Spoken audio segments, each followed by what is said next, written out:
లక్షణంగా పెళ్లి చేసుకుంటే ఎర్లీగా భోంచేసి లేట్ గా పడుకోవచ్చు కదా. ఆ రెండే ప్లస్లు. కట్నం కూడా ప్లస్సేగా. కట్నం సరే, మరి మిగతా మైనస్లు? మైనస్లు ఏమిటి? ఇప్పుడు నేను పెళ్లి చేసుకున్నాను అనుకో, మినిమం తక్కువలో తక్కువ 2 లక్షలు ఖర్చు అవుతుంది. తర్వాత అది నవ్వాలంటే నగలు, అలిగిందంటే చీరలు కొనివ్వాలి.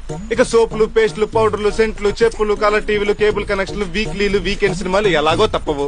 ఆ తర్వాత అది నెల తప్పిందనుకో, డాక్టర్లు, మందులు.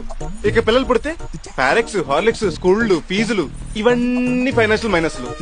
ఇక మెంటల్ సైడ్ మైనస్లు చెప్తాను. అది మన ముందు మొతక చీర కట్టుకుని ఇల్లంతా జిడ్డు మోహేసుకుని తిరుగుతుంది. అదే పక్కింటోడు వస్తున్నాడు అనుకో, పట్టు చీర కట్టుకుని ఫేస్ పౌడర్ కూడా రాసుకుంటది. అది ఫేస్ స్నో రాసుకుంటే మనకు డౌట్, మన సంకలో స్ప్రే కొట్టుకుంటే దానికి డౌట్. అప్పుడు మొదలవుతుంది, ఎక్కడికి వెళ్తున్నావు, ఎందుకు వెళ్తున్నావు, ఎప్పుడు వస్తావు, ఏం చేసావు, ఏం చూసావు, ఏం చెప్పావంటూ ఆ లక్కలో పెడబబ్బులు. అటు మనీ, ఇటు మనశ్శాంతి, 2 లాసే. మనకి ఎప్పుడో కోపం వచ్చి పీకేమనుకో, గృహింస కేసు పెట్టి లోపలేస్తుంది.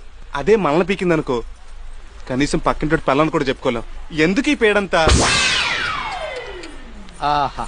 పట్టుమని 25 ఏళ్లు కూడా నిండకుండా పెళ్లాల మీద ఇంత పరిశోధన ఎప్పుడు చేశావురా?